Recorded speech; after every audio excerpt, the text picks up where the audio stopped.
Hello po, magandang umaga sa inyo. Ito po yung service entrance ng bahay namin. So dito, ito po yung line na to ay siya na po yung line papunta sa poste natin. At dyan makikita natin meron tayong dalawang line dyan. Paano ba natin malalaman yung live at neutral dito? Ito po yung neutral, yung walang balot na wire. Yan. At yung live naman ay dito, yung kulay black na nakapulupot na wire. Dito po ay madali pa nating ma-determine dahil visible sa mata natin. So yan, ito yung live wire niya na nakakonect dito sa blue na nakapulupot na wire. Ang problema natin, pagdating na niyan sa loob ng bahay ay hindi na po natin alam kung alin na dun yung live at alin na yung neutral. Particularly sa mga plug natin sa loob ng bahay, yung mga saksakan natin ng kuryente. So kung paano yan malalaman, ayan po yung pag-uusapan natin ngayong araw.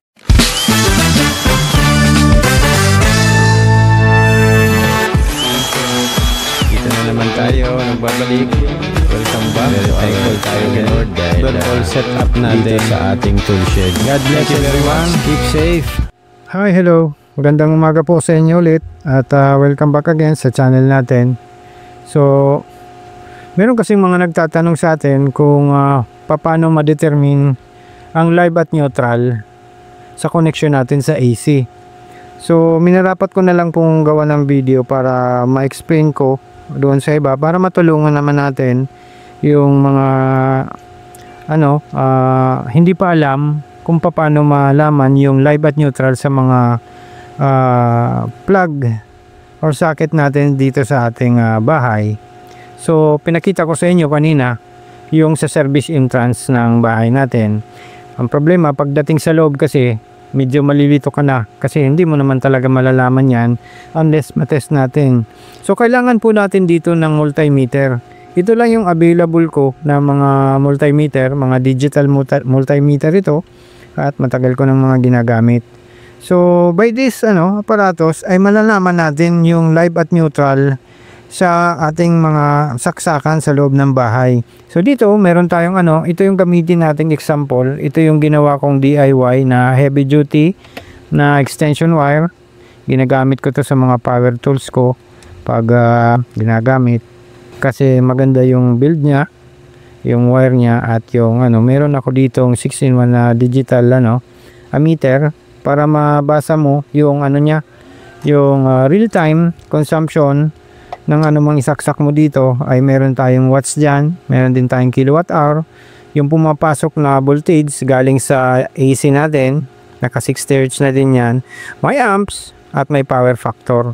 So dito pwede nyo itong gamitin kahit anong saksak nyo dito, yung aircon pwede mong gamitin dito para makita mo yung real time na consumption nya at makukompute mo yung bayaran mo for 1 month kung magkano. For example dito meron na tayong 5.13 kilowatt hour. So halimbawa for example lang, halimbawa 20 pesos yung yung per kilowatt hour ng natin AC or DU.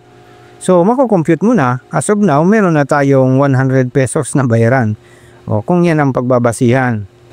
So maganda to dahil meron tayong real time na monitor.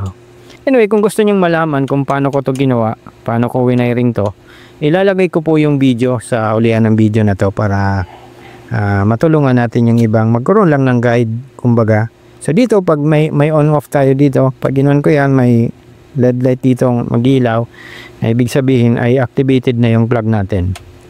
Ipakita ko lang, halimbawa lagay tayo dito ng charger at charge tayo ng iti-charge natin dito. Ito na lang flashlight ko at example lang naman. So para makita nyo lang yan. So nagcha-charge tayo na yun. Hindi pa pala naka-on. O yan. So nagcha-charge tayo at dito makikita natin ang baba. Meron tayo 1.3 watts na consumption dito sa flashlight na to. Ayan. So at least nakita nyo lang paano siya gumagana. Wala kasi akong ibang mahanap na ito naman cellphone natin ay ginagamit natin dito.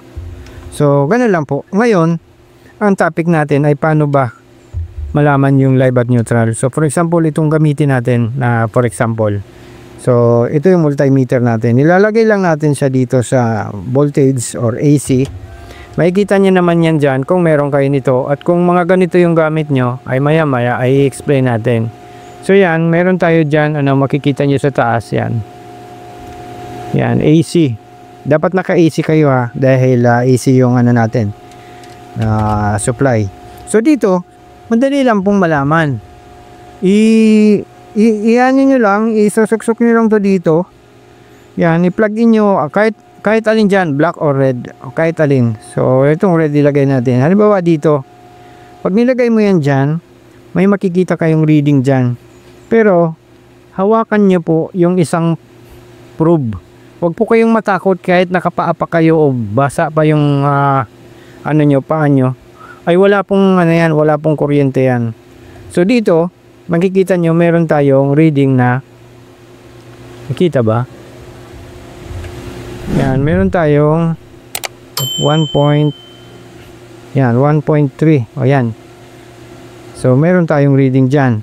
Dito naman sa kabila, lagay uli natin dito at hawakan nyo uli yung isang probe. And makikita nyo dito, meron tayong 218 volts.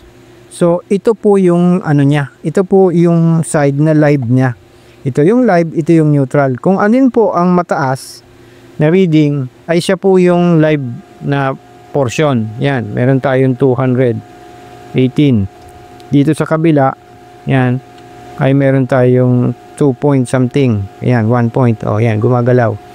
So, yan po ang pagdidetermine dito sa multimeter kung alin ang live at neutral. So, kung malaman nyo na, halimbawa, nalaman nyo na yan, pwede mo nyo ng para next time, hindi na kayo malito, lagyan nyo ng sign.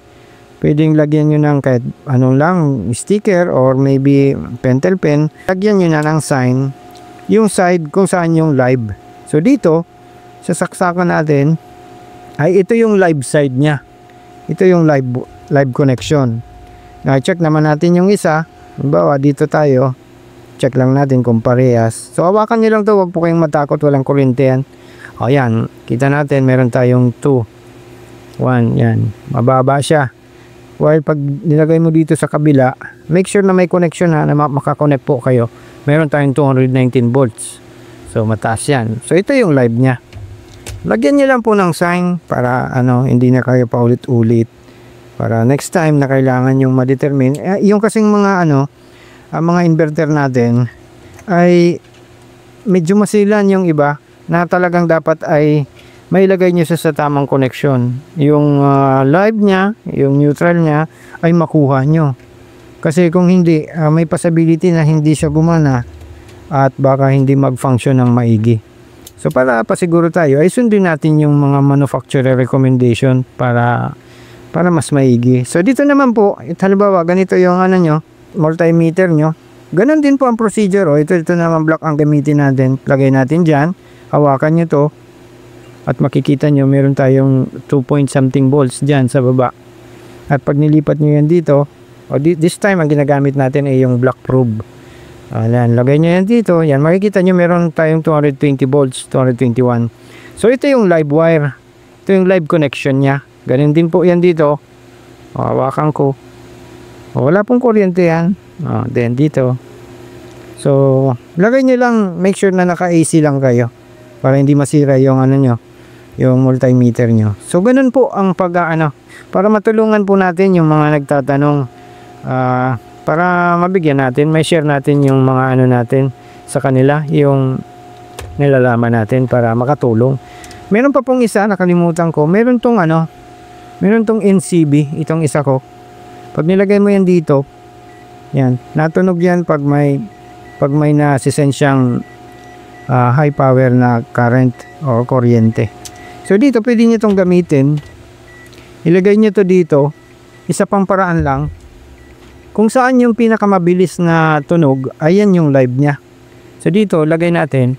Yan, makikita nyo ang bilis ng blink nya at yung tunog ay grabe yung tense nya. While dito sa kabila, yan, makikita nyo pa isa-isa lang yung tunog. Okay? Sana nakatulong po sa inyo. O yan, dito ganun din po. If ever lang na ganito yung gamit yung multimeter. Okay? So pasensya na at hindi ko madi-demonstrate yung yung sa ibang multimeter, particularly yung analog kasi yung analog ko dito ay matagal nang nasira at bihira nang gumagamit nun. Pero okay yun, maganda yun. So ito po ay parehas lang naman yan ng ng ganitong setup. So sana po ay nakatulong to sa inyo at kung nagtatanong po sa atin, sana ay mapanood mo tong video para matulungan ka sa sa problema natin regarding sa pag-identify ng live at neutral. Ito ay mga simpleng bagay lang, basic kung iisipin, pero marami pang hindi nakakaalam. Kaya minarapat ko po, nagawa na lang po ng video para makatulong po sa atin. So yun lang po ang topic natin ngayong araw at maraming salamat sa inyo sa patuloy niyong pagtatangkilik ng video natin. Subscribe lang po kayo dyan sa baba para ma-notify kayo sa mga parating pa nating mga video regarding sa solar setup natin dito sa toolshed at iba pang mga gawain natin dito. So thank you very much. Hanggang dito na lang po ang video natin. God bless, keep safe. Bye!